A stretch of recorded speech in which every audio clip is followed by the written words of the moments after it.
let's go back here to the heart and soul of prospect theory, okay? So these two diagrams are very, very important.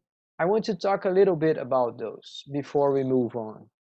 Let me first start saying that this upper right-hand share of the first diagram, this is what we usually see in economics. When I ask you to draw a utility function, you're probably gonna get something like this.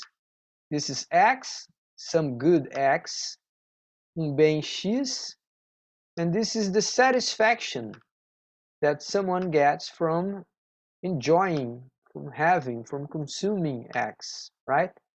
And then we usually draw something like that.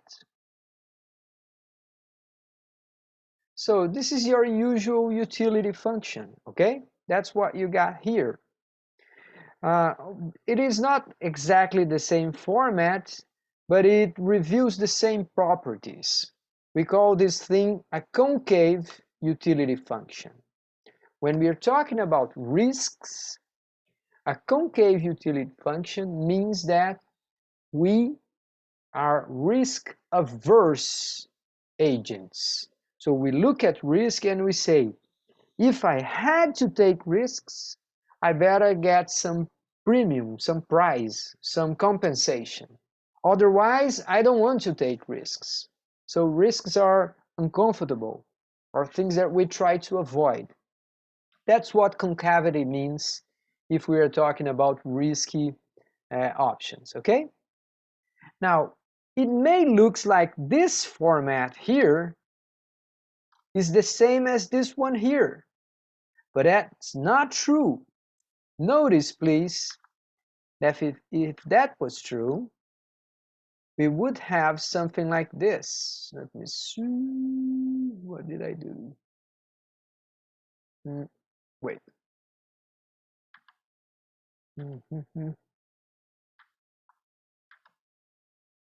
Let me start over.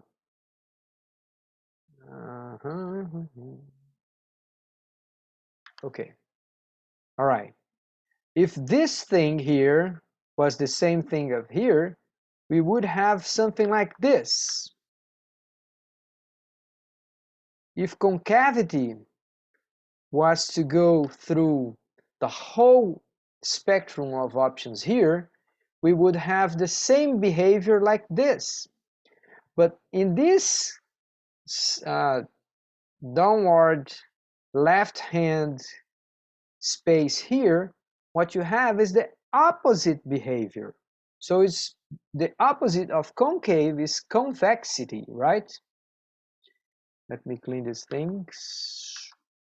So what do we mean by concavity? Again, well, we don't like risks. If we are supposed to take risks, we want some prize, we want some compensation for it. And what convexity means, we are risk lovers. And how is that associated to prospect theory?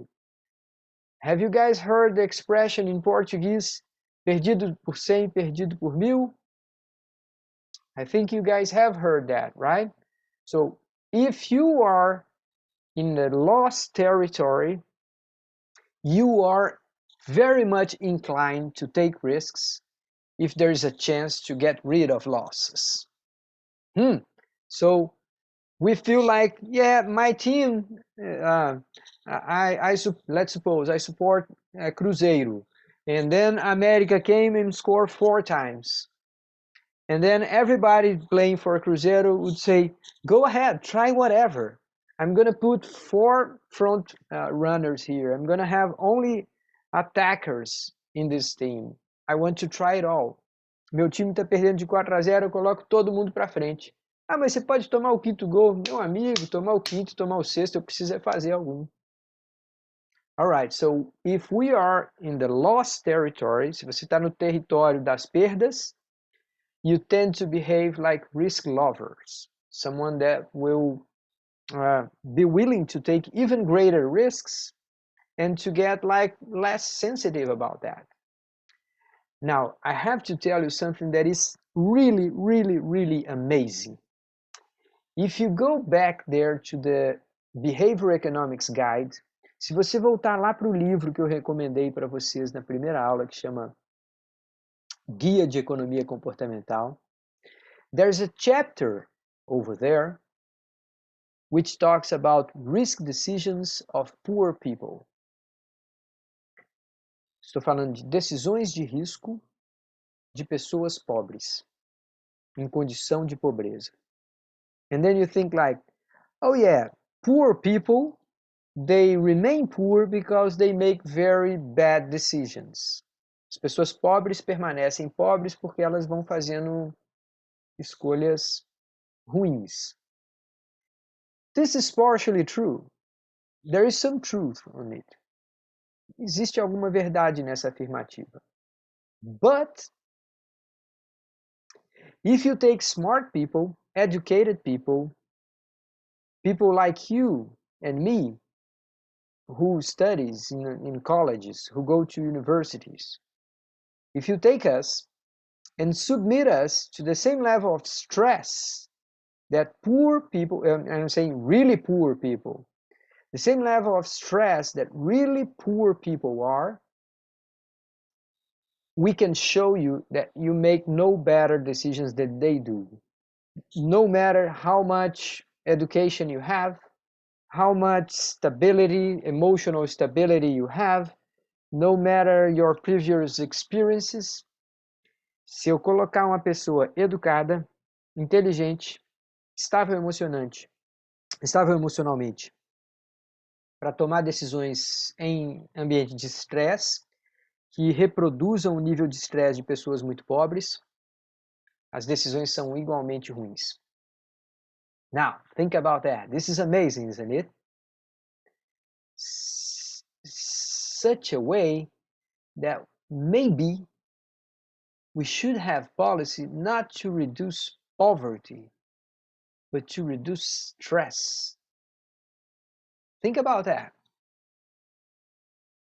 If you live in a poor community, if you live in a very vulnerable community, se você mora numa comunidade muito pobre, vulnerável, violenta, sem perspectiva, sem observando, convivendo com circunstâncias terríveis, passando fome, if you are in such a condition, you may not notice how stressed you are.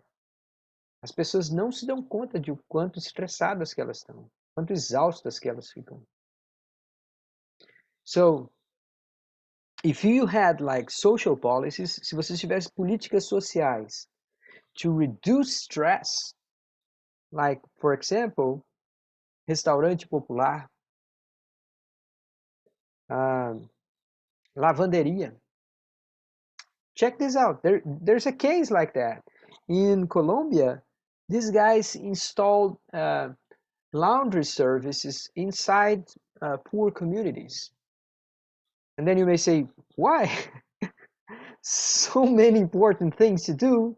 What the hell Luiz is worried about lavanderias? Acontece que se você está numa lavanderia no meio de uma comunidade, e você permite que as pessoas usem as máquinas de lavar, as pessoas vão para lá e lavam roupa. E a sensação de vestir uma roupa lavada, a gente não se dá conta, mas tem a ver com a dignidade, com a autoimagem. Tem a ver com como a pessoa se porta no mundo. Sem falar que as pessoas que fazem isso são as mães. Então as mães estão lá na lavanderia, aí vem a política pública e fala assim, bom, vamos perguntar para essas mães como é que estão os filhos delas. Vamos perguntar o que está acontecendo na comunidade, vamos intervir e tal. So it turns out that policies that reduce stress may be very, very, very good ideas. All right? Okay, but then again, let's go back here to prospect theory. We're talking about concavity and convexity, and that means if we are on the territory of gains, we don't want to run risks. If we are on the territory of losses, we are risk takers, we are risk lovers. That's already a big deal, but there is something else here. Notice the slope, a inclinação dessa curva is lower than this one. This one goes up very slowly. This one goes down faster. What does that mean?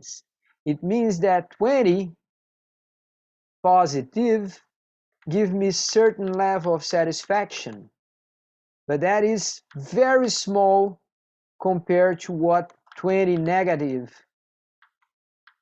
harms my feelings, right? So my gain of 20 is relatively small compared to my loss of 20. What's the name of this? Loss aversion.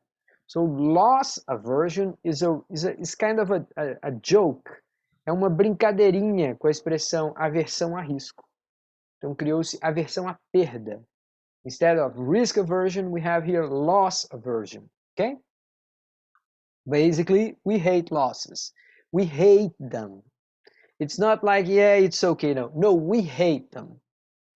No matter how small losses may be, we still don't like them. All right?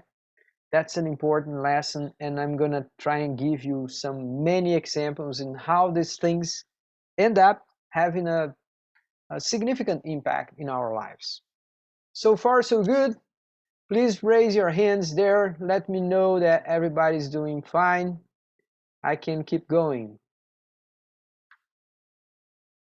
Me mostra os joinhas aí, por favor, pessoal. Beleza, Jaime, obrigado, Misael, Elisete, Paulo, Bruno. Thanks, guys. All right, so let's go to the other side. And this is also very interesting stuff. And I have to make this distinction here, or I'm sorry, this explanation here, something that was not in my recorded video, recorded session, okay? But let's have a look at this diagram here. This is have like 10% and 10%, 20% and 20%. So this straight line here is just the identity line. É a linha de identidade. If I tell the computer that some event has a chance of 10% of happening, you know what the computer understands? It understands 10%. If I tell a computer that some event has 30% chance of happening, what this computer does? Well, he understands 30%. So this line here is just identity. But this one, the darker line here, this is how your brain and my brain works. People that are told if some event has a 10% chance of happening, we actually behave as if that was almost 20% chance. And you are going to say, come on, Luis, this doesn't make any sense. Well, it does. People tend to overweight small probabilities. If probabilities are small, we don't know exactly how small they are. We just realize that there is some possibility. And we cannot figure out how unlikely an event is. For Christ's sake, why do people buy Mega Sena and Lotto? Por que alguém compra um bilhete da Mega Sena? Ah, não, é uma brincadeira. Ah, é um sonho. É uma Mega Sena de Natal. O prêmio é muito grande e tal. Se você soubesse, entendesse plenamente o quão improvável é de você ganhar, a maioria das pessoas não jogariam. Mas a gente fala assim, não, eu sei que a chance é pequena. Não, você não entendeu. A chance não é pequena. A chance é muito próxima de impossível. É praticamente impossível. Você, mas tem alguém que ganha, Luiz. Que história é essa? Tem alguém que ganha. Come on, guys. Yeah, we know there's someone who's gonna win sometimes. Sometimes no one wins. The point is, we don't have the ability to understand probabilities, especially if they are small. We don't work them well. It's not like we can see them objectively. We can't. small probabilities, we think, well, there is some probability. And the opposite tends to happen when we are talking about large probabilities. If I tell a computer that some event has 80% chance of happening, what the computer understands, yeah, I know what 80 is. Yeah, it's 80%. If you tell the human brain that the chance of some event is 80%, he behaves like the chance was actually around 60 or 70%. We underestimate things that are very much likely, and we overestimate things that are much more likely. And then you may say, come on, so what we are saying, Luis, is that this is a mistake. And here comes the geniality of Kahneman and Tversky. Here's what they said, and they correct me in that recorded session. Subjectively transformed probability is not a mistake, it's a preference. What we do is that we say, come on, we weight small probabilities as if they were larger. A gente dá peso a probabilidades pequenas como uma máquina daria a probabilidades maiores. Então a gente associa um valor, um peso maior para probabilidades pequenas e a gente associa um valor menor na hora de tomar decisão. Na hora de tomar decisão, 1%, fala, não, 1% é muito pequeno. Fala, não, 1% é uma chance boa, não quero correr 1% de risco, não. Olha, você vai tomar esse remédio aqui, tá? 99% de chance que ele vai evitar que você engravide. E tem 1% de chance que você vai morrer em 5 minutos. Quer tomar? No one would take that pill, right? Nobody would take that pill. So, it's okay, come on. You're giving an extreme example. Nobody wants to die, right? Okay. But the point is, when we are making choices, we give extra weight to small probability, and we give like smaller than objective weighting for large probabilities. Okay, so these are the new discoveries that these guys brought. And you may ask me, okay, Luis, this is very interesting. Yeah, I understand. This is good stuff, but why? Why are we studying this thing? Where this is gonna take me, right? We talked before about loss aversion. Let me erase this here. Where is it? Yeah, let me erase that. Clear all drawings. We described loss aversion before, but why we are talking about all this stuff? Where you're gonna get? So let's try to see some real life examples here, okay? First, economic theory. You're not going to real life applications, no, not yet, okay? The first application here is still in theory. New models, new theoretical approaches now assume that people get satisfaction not only from consumption levels, as most of our microeconomics books tells us, but from eventual deviations from an expected volume or quality of consumption flows. So if in this matter, it's like if you go to a restaurant and you are having bife parmegiana, or I don't know, macarronada, and you think about that dish, you think, yeah, I love this restaurant because of bife parmegiana here. And if you eat it, and that was exactly what you expected, you don't get happy. You see? Se você comer uma comida que você gosta e ela foi exatamente aquilo que você gosta, você não fica feliz. Então, em alguma forma, você pode ter uma pessoa rica, ser uma pessoa rica e viver uma vida péssima. Você pode falar assim, não, eu tenho carros, tenho roupas, tenho relógios, tenho celulares caros, viajo, mas minha vida é um saco.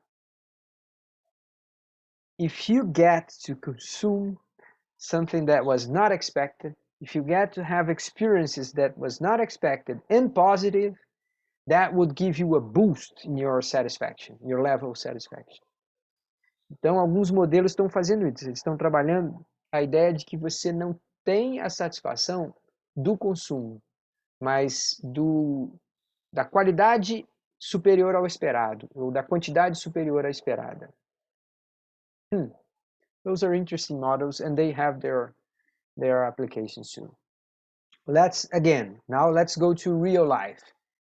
I don't know how many of you have invested money in the financial market, but this is like as predictable as it gets. You know, every single investor in the world has done this.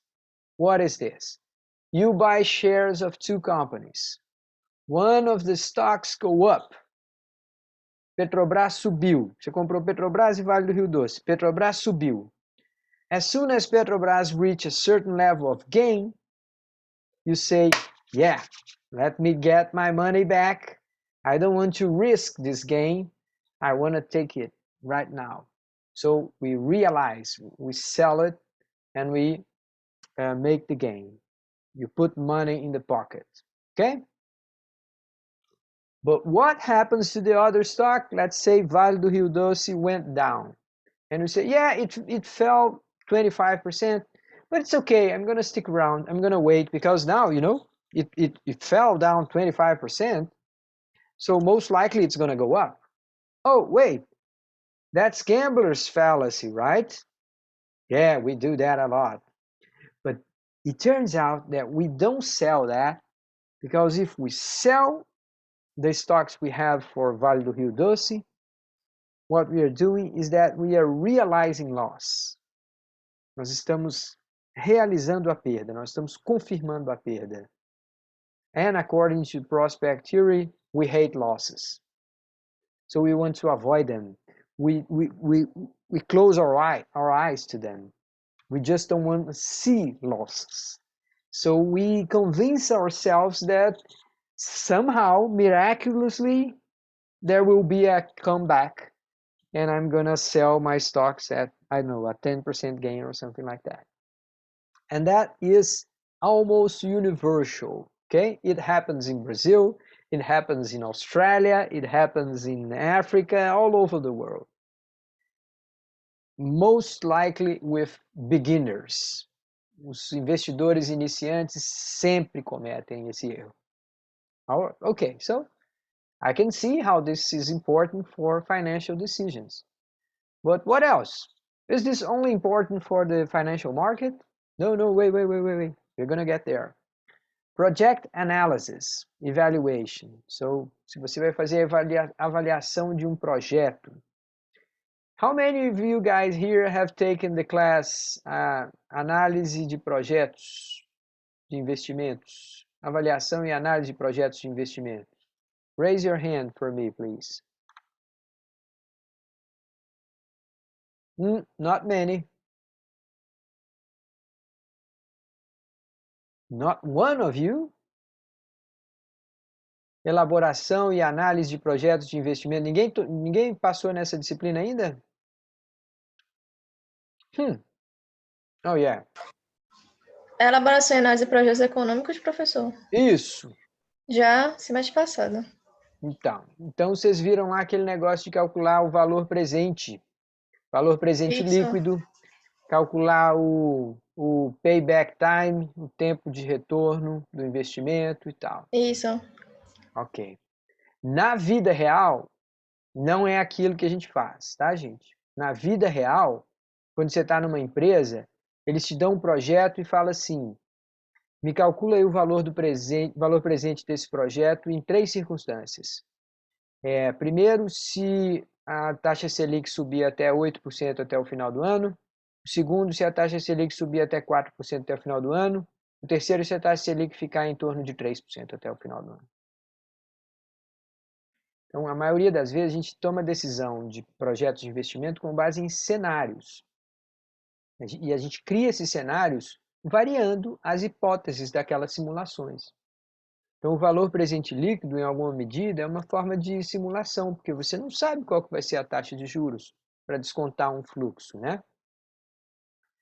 Okay, so we make choices in project analysis. When we are comparing two different projects, what we actually do is not only calculate net present value. What we actually do is to calculate the net present value for different scenarios. And then loss aversion comes back in. Overweighting of small probabilities comes back in. Think about it. I have 3 projects here for you. One of them, the expected return is 12%.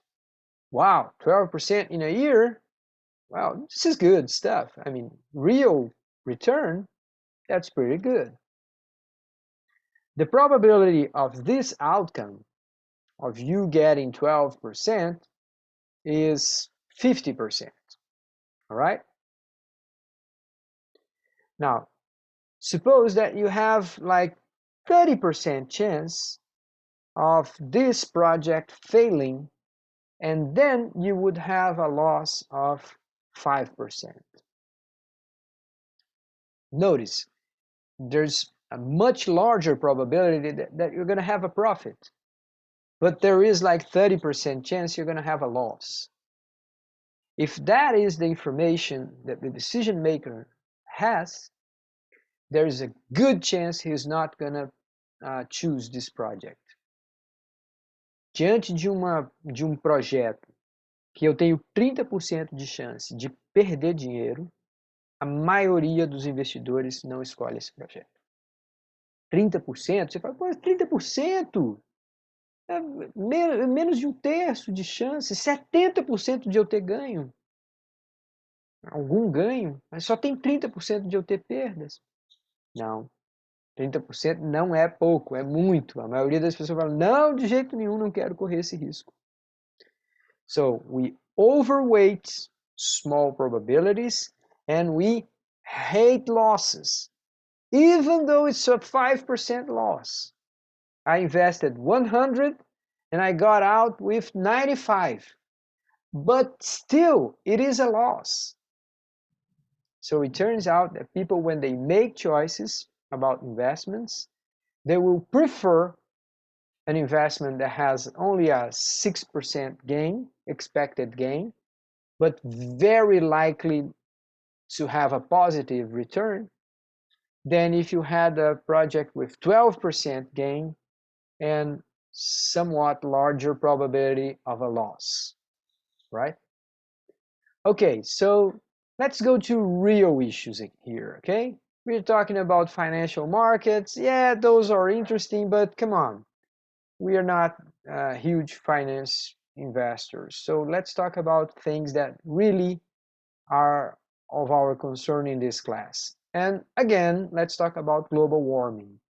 So these two guys, Wagner and Zeckhauser, these guys were talking about how hard it is to convince people to take action about global warming. And here is their argument. The probability weighting component of prospect theory tells us that reducing the risk of a particular loss from 10 to 3% is perceived as not nearly as valuable as reducing it from 3% to 0. And in good faith, no scientist can guarantee that our policies will avoid disaster. That's the point we are. You know, solving global warming is already out of questions. It is here. It's gonna happen. The goal is to try and convince people that if we don't take action, we are gonna have the worst consequences. And that's hard, you know. How can I convince someone and say, look, you have to support me. We are gonna do our best, and we are going to reduce the chance of very bad outcomes. And then you say, oh, wait, it's gonna cost me a lot, and you cannot guarantee it works. Yes, that's right. It will cost you a lot, and we cannot guarantee that it works. How can you sell this product to anyone? People don't want to buy it. What about the economic losses that ongoing companies have to incur if they were to decrease emissions? It is like immediate losses. You have to buy filters, you have to change your technology, you have to spend money, you have to requalify your workforce. Você tem que requalificar as pessoas, você tem que trocar as máquinas, você tem que instalar filtros, tudo isso para reduzir a emissão. Tudo isso custa dinheiro. É perda agora. E aí você ainda me diz assim, se todos nós no mundo inteiro fizermos isso, a gente consegue reduzir a chance das piores consequências. Yeah, that's exactly. I mean, if you are to be honest, that's our game. That's what we have ahead of us. So some people say, if we don't do that, the world's gonna open up and we're gonna die. It's not gonna happen.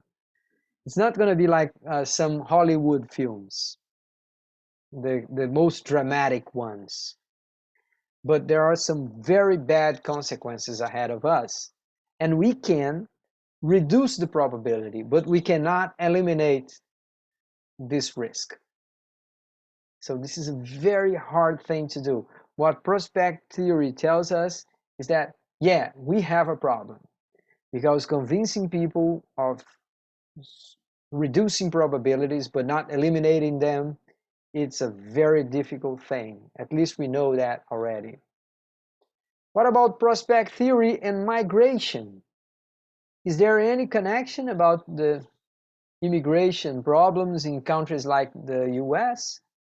Well, think about, for example, from the perspective of an American person, an American worker.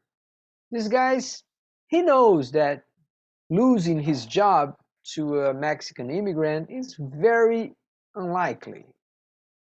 There's a very small chance that he's going to lose his job for a Mexican immigrant. But what we do about small probabilities, we overweight them. So even though there is small probability and there is a loss ahead of me, a possible loss ahead of me, I don't want Mexican people coming to my country. It's loss aversion and overweighted small probabilities. Now let's change sides. Let's go to the other side of the border and talk to a Mexican immigrant. So these guys, you can come and say, what do you have to lose? And they say, nothing. The worst thing that can happen to me is I'm going to go to jail for a few days, and then they're going to deport me. That's it. But if I make it, if I make it in the US, I'm going to have a decent life. I'm going to later bring my kids. I'm going to be living in a developed country. So what are the chances that this is going to work? Very small. But wait, we just talked about this thing. Human brain tends to overweight small probabilities. So let's give it a try. You see, prospect theory helps us understand what's going on in people's mind when they make choices in real life, and those choices are risky. That's why we have this thing, okay? If you want to develop policies, the first thing you have to do is to understand how people think. If you don't, there's a good chance that your policy is not going to work. All right? But I want to invite you guys to think about these 3 questions here, okay? There is this video, and you have the YouTube address here. You can watch it. It is Daniel Kahneman. the father of the prospect theory, and he's talking about overconfidence and also loss aversion. So this is a topic that this guy talks a lot. Sometimes we like people to be overconfident because they actually go out and do stuff. So there is some good to it. We don't want to eliminate overconfidence completely. In some occasions, it makes sense to be overconfident. But loss aversion, well, loss aversion sometimes can be dangerous, right? Which one is more dangerous? Think about it, for example, about your decisions, either your financial decisions, your choices of which course to take, como é que vocês escolheram economia, qual universidade que vocês escolheram. Pense em decisões que vocês tomaram que de alguma forma envolviam algum risco. Qual profissão que eu vou ter, quanto que eu vou ganhar de salário e tal. Tentem pensar o que é mais perigoso, você ser excessivamente confiante ou você ser excessivamente preocupado em não perder. É como se de um lado você fosse muito ousado, muito ambicioso, no melhor sentido da palavra, no outro você fosse muito conservador, muito preocupado em não se dar mal. And then there is two other questions. First, can someone be overconfident and loss aversion at the same time? I think it is possible, but I want you guys to think about it. And how would that be if we were talking about a new entrepreneur, like someone that is just starting a business? How would that be? A person that is at the same time overconfident and risk averse. I'm sorry, loss averse. Oh, let me correct this thing. Oh, my question is not risk aversion, it's loss aversion. You see, I got confused here. Sorry. Okay, think about those questions a bit, and we are gonna return to them next class, okay? Let me stop here. Okay, so here we go. Enjoy your Friday. I'm gonna stop recording now. I see you next time.